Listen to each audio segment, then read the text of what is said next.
So this is my 40th post, and it has been an exhausting couple of days.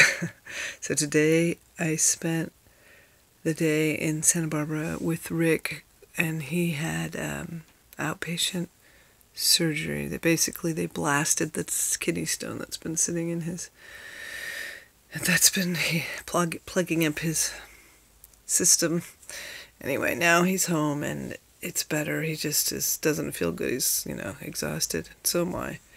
But I needed to make this post because I said I would do it every day, and I think I've missed a couple, and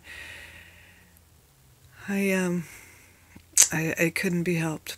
But ultimately, following my theme of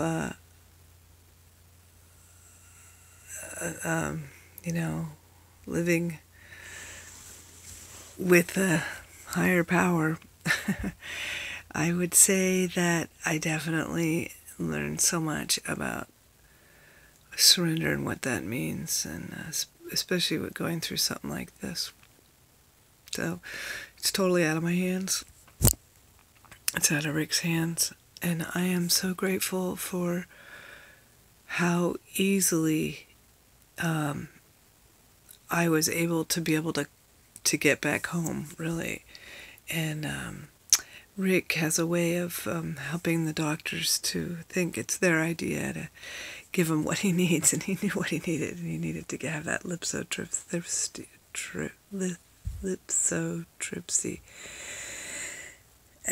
which was a breaking up of the stone, the kidney stone. Anyway, I am so tired right now, and I am so grateful, and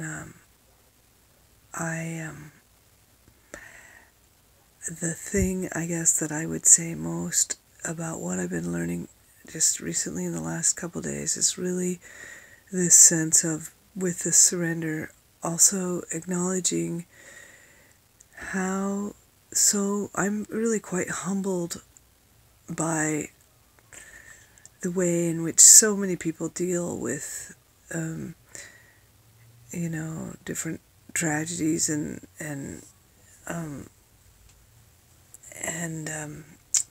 not just tragedies, but things like this that come up that you really have no control over. And even as we speak, there's this huge fire going on about 30 miles east of here, and it causes so much havoc in people's lives, and yet we all just keep going forward. And hopefully people are able to dust themselves off and move forward. And I really feel like we have choices, always have a choice to make in how we approach things. And I say this because I'm thinking about my husband and how he deals with this situation, because he's been in a lot of really bad pain, and but he always has a fantastic attitude. I mean, when he's down at the doctor's and I'm getting all agitated, I'm like, what? You haven't done this? Blah, blah, you guys aren't ready to set this up. And Rick's like, be quiet, shh, let me handle this, He's so good, and he's so calm, and this guy's dealing with this pain, and yet he is able to make people feel at ease, and he's always very polite, and he can go in and talk to the doctor and pretty much let the doctor know what needs to happen, and he says it in such a way that the doctor thinks it's his idea. It's just really interesting. Or that he